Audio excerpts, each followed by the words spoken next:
Reserve bank of India देशात प्लास्टिकच्या नोटा आणण्याचा विचार करते आहे। अलीकडेच पटना आणि मुंबई येथे झालेल्या केंद्रीय बँकेच्या बोर्डाच्या बैठकींमध्ये याविषयी चर्चा झाली आहे। गेल्या काही वर्षांमध्ये रोख पैशाची वाढलेली मागणी, कागदी नोटा छापण्याचा वाढता खर्च आणि त्या लवकर खराब होण्याच्या समस्येचा विचार करून हा महत्त्वाचा निर्णय घेतला जातोय। लवकरच सर्वसामान्य नागरिकांसाठी प्लास्टिक नोटांचा एक पायलट प्रकल्प देखील सुरू होण्याची शक्यता आहे।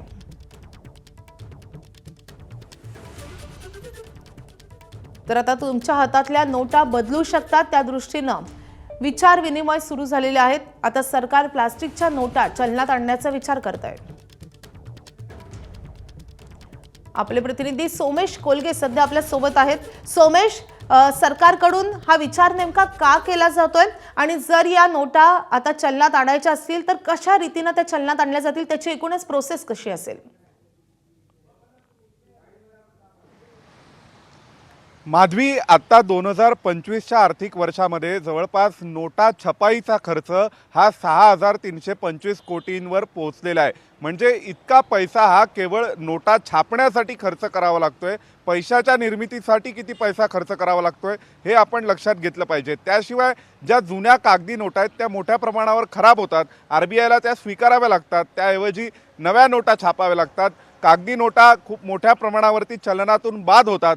या सगळ्या गोष्टींचा विचार करता पॉलिमर प्लास्टिकच्या नोटा तयार करण्याबाबत मुंबई आणि पाटण्यातील आरबीआयच्या संचालक मंडळाच्या बैठकीमध्ये चर्चा झाली आहे। 2012 साली सुद्धा अशा प्रकारचा एक पायलट प्रोजेक्ट राबवण्यात येणार होता। त्यासाठी दक्षिणेतील कोची असेल, त्यानंतर म्हैसूर असेल आणि मग उत्तरेतील जयपूर अशी काही राज्य निवडली होती, 5 शहरं निवडली होती की ज्या 5 शहरांमध्ये हा पायलट प्रोजेक्ट राबवला जाणार होता, जेणेकरून हवामान, बदलती भौगोलिक परिस्थिती यामध्ये या प्लास्टिक नोटांची सस्टेनेबिलिटी कळली असती। परंतु काही तांत्रिक अडचणींमुळे आणि प्रत्यक्ष अंमलबजावणीतील काही अडथळ्यांमुळे हा प्रोजेक्ट 2012 साली योजना केंद्र सरकारला गुंडाळून लावली होती। त्यावेळेसच्या यूपीए सरकारच्या वेळेस ही योजना अंमलबजावणीत येऊ शकली नाही आणि आता आरबीआयकडून याविषयीचा विचार सुरू आहे की सध्या अशा प्रकारे एक पायलट प्रोजेक्ट राबवण्याचा विचार सुरू आहे आणि पॉलिमर म्हणजेच प्लास्टिकच्या नोटा या चलनामध्ये आणल्या जाऊ शकतात। याचा मूळ उद्देश नोटा छपाईचा खर्च कमी करणे असून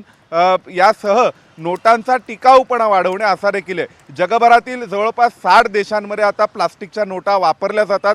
सुरुवातीला पहिल्यांदा ऑस्ट्रेलियाने प्लास्टिकच्या नोटा स्वीकारल्या, त्यानंतर सिंगापूर आणि अशा अनेक देश आहेत, जवळपास 60 देश आहेत की ज्या ठिकाणी अशा स्वरूपाच्या प्लास्टिकच्या नोटा चलनात आहेत।